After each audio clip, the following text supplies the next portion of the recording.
यो कथा हो गोठबाट उदाएको आत्मविश्वासको।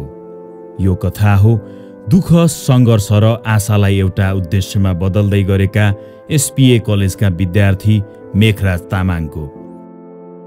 उनको सोच र सपनाका लागि अवसर बन्यो एसपीए कलेजको startup fund. SPA startup fund केही उद्यम गर्न चाहने कलेजका विद्यार्थीहरूलाई दिने 10 लाख बराबरको अनुदान रकम हो। यो फन्ड त्यस्ता विद्यार्थीलाई दिइन्छ जसले आफ्नो व्यावसायिक सोच प्रस्तुत गरेर सबैलाई प्रभावित पार्न सक्छन्। मेघराजले पनि हिम्मत जुटाएर आफ्नो ड्रिम प्रोजेक्ट एकता भैँसी फर्मको विचार प्रस्तुत गरे। एउटा यस्तो फर्म जसमा उनले मुर्रा जातका भैँसी पालन गरेर शुद्ध दूध, दही लगायतका दुग्धजन्य उत्पादनहरू ब्रान्डिङ गरी बेच्ने विचार प्रस्तुत गरे। उनले माटोको गन्ध र जनावरको सास भित्र भविष्य देखेको बताए।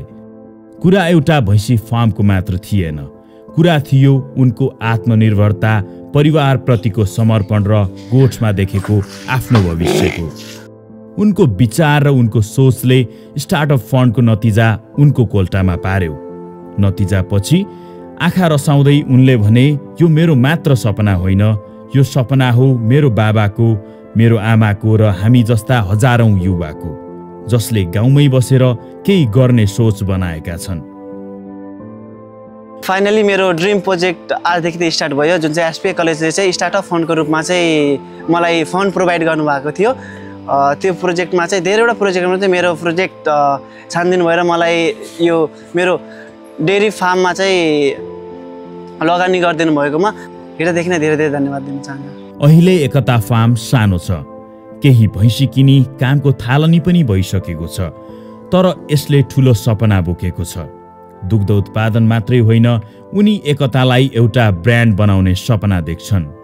दूध, दही र अन्य डेरी उत्पादनहरू चाँडै बजारमा ल्याउने भन्छन् मेघराज। अब चाहिँ लगातार चाहिँ हाम्रो चाहिँ काम पनि सुरु भइसकेको छ, साथै अब चाहिँ यसको चाहिँ बजारीकरण अब लगातार सुरु हुन्छ है हाम्रो चाहिँ। अनि त्यसपछि चाहिँ हाम्रो फ्युचर प्लान के छ भने चाहिँ मेरो चाहिँ जति पनि उत्पादन हुन्छ यहाँबाट डेरी प्रोडक्टहरू, त्यसको चाहिँ बजारमा मार्केटिङ गर्ने, पहिला सुरु चाहिँ स्टार्टिङमा मार्केटिङ गर्ने, त्यसपछि हामी आफ्नै ब्रान्डिङ जस्तै अमुल भयो, अरू पनि थुप्रै हो, त्यस्तो चाहिँ ब्रान्डिङ एकताका नाममा चाहिँ हामी र जसरी स्टार्ट भइरहेको छ त्यो हिसाबले चाहिँ अहिले स्टार्टिङमा कमै भए पनि बिस्तारै बिस्तारै यसलाई बढाउँदै लग्छौँ र भविष्यमा गएर हाम्रो 5 वर्षपछि चाहिँ फ्युचर प्लान के छ भने चाहिँ हामी चाहिँ डेली बेसिसमा चाहिँ 500 लिटर दूध उत्पादन गर्ने क्षमता हामीले लक्ष्य राखेका छौँ। यसमा चाहिँ हामीले चाहिँ एसपीए कलेजले चाहिँ लगानी गरिदिएकोमा धेरै खुसी छु र म यसमा चाहिँ लागि पर्ने छु। जति विश्वास गरेको छ, जति म माथि ट्रस्ट गर्नुभएको छ एसपीए कलेजले चाहिँ, त्यो ट्रस्ट चाहिँ म तोड्ने छैन। पढ्दै मेहनत गर्दै सपनालाई आकार दिँदैछन् मेघराज। उनी बिहान कलेजमा हुन्छन्, दिउँसो भैँसीको गोठ त बेलुकी दूध दुहेर बजार पुर्याउँछन्, अनि राति किताबमा डुब्ने गर्छन् मेघराज। बाबाको साथ उनको सपना पुरा गर्ने आधार बनेको छ। आर्मी भई देशको सेवा गरेर रिटायर्ड जीवन बिताइरहेका उनका बुवा अहिले छोराको सपना साकार पार्न खेत र गोठमा पाल्थे, तर गर्दै लाँदाखेरि कोही मास्यो। अब छोराछोरी त्यस्तै भयो। अहिले फेरि छोराले कलेजमा पढेको हुनाले कलेजबाट केही उपहार जस्तो अथवा केही राम्रो प्रोसिजरमा हाम्रो देशको विद्यार्थीहरूलाई आफ्नो सिपमूलक तालिमहरू आफ्नो देशमा चाहिँ उद्योग पेसा आफ्नै देशमा गरोस् भन्ने कलेजको ध्येय भएको हुनाले, अनि त्यो हो कि भन्ने मेरो सोचले चाहिँ हुन्छ नि त, अब आफ्नै देशमा रोजगार गरौँ। आफ्ना उत्पादनलाई व्यवस्थित गर्न सके एक दिन एकता फार्म नेपाली युवाको प्रेरणाको स्रोत बन्नेछ।